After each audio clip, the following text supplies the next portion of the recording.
जब कभी भी सत्य की बात होती है तो राजा हरिश्चंद्र का नाम जरूर लिया जाता है। राजा हरिश्चंद्र बहुत ही सत्यवादी और धर्मपरायण राजा थे। उनके राज्य में धन धान्य की किसी के पास कोई कमी नहीं थी। उनकी प्रजा अपने राजा के अच्छे गुणों और धर्म पालन से बहुत प्रसन्न होकर रहती थी। राजा हरिश्चंद्र के सत्यवादिता और धर्म की चर्चा दूर दूर तक सभी लोगों में होने लगी। एक बार राजा हरिश्चंद्र ने स्वप्न में देखा कि उन्होंने अपना सारा राजपाट एक ऋषि को दान में दे दिया है। राजा जब सुबह उठे तो वही ऋषि सुबह सुबह राजा के पास आ गए और राजा से दान किया गया सारा राजपाट मांगने लगे, जो स्वप्न में राजा हरिश्चंद्र ने दान किया था। राजा हरिश्चंद्र ने हंसते हंसते अपना सारा राजपाट उन ऋषि को दान कर दिया। इसके बाद जब दान दक्षिणा की बारी आई तो राजा हरिश्चंद्र सोच में पड़ गए, क्योंकि सारा राजपाट तो उन्होंने पहले ही दान कर दिया था। बहुत विचार करने के बाद राजा हरिश्चंद्र ने खुद को बेचने का फैसला कर लिया और काशी चल पड़े। इधर रानी तारामती और उनका पुत्र रोहितास को भी एक व्यक्ति के यहाँ बिक गए। हरिश्चंद्र की पत्नी जो रानी थी पहले, उस व्यक्ति के घर में चूल्हा चौका का काम करने लगी और राजा हरिश्चंद्र शमशान घाट पे कर वसूलने का कार्य करने लगे।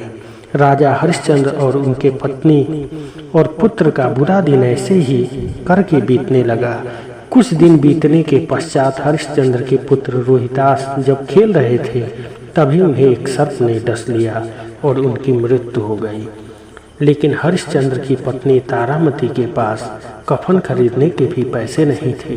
तारामती किसी तरह दुखी मन से अपने पुत्र को गोद में लेकर शमशान घाट पहुंची। वहां पर हरिश्चंद्र शमशान के नियम के मुताबिक अपनी पत्नी से कर मांगने लगे, क्योंकि उनके मालिक की आज्ञा थी बिना कर लिए किसी को भी नहीं छोड़ना है। मगर उनकी पत्नी तारामती के पास कर देने के लिए कुछ भी नहीं था। इस पर हरिश्चंद्र ने अपनी पत्नी से कहा कि अगर तुम्हारे पास कर देने के लिए कुछ भी नहीं है तब भी मैं आपको ऐसे नहीं छोड़ सकता हूँ। आपको कर तो देना ही पड़ेगा। कुछ नहीं है तो अपने साड़ी का थोड़ा सा भाग फाड़ कर ही दे दो, उसे ही कर समझ कर रख लूँगा। जैसे ही तारामती ने साड़ी फाड़ना शुरू किया, अचानक आकाश से फूलों की वर्षा होने लगी। सभी देवी देवता आकाश में उपस्थित होकर राजा हरिश्चंद्र की जय जयकार करने लगे। हरिश्चंद्र का पुत्र भी जीवित हो उठा और वही ऋषि जो राजा से सारा दान में राजपाट लिए थे उपस्थित हुए। वे ऋषि कोई और नहीं, ऋषि विश्वामित्र थे। उन्होंने कहा, हे राजन, आप धन्य हैं, आपकी सत्य और धर्म परायणता धन्य है। यह आपका परीक्षा हो रहा था। जब जब सत्य और धर्म की बात होगी तब तब आपका नाम बहुत आदर से लिया जाएगा।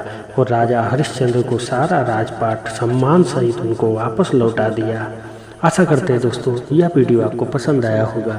अगर हमारा वीडियो आपको पसंद आता है तो वीडियो को लाइक कीजिएगा और चैनल को भी आप लोग जरूर सब्सक्राइब कीजिएगा। धन्यवाद, नमस्कार, राधे राधे, हर हर महादेव।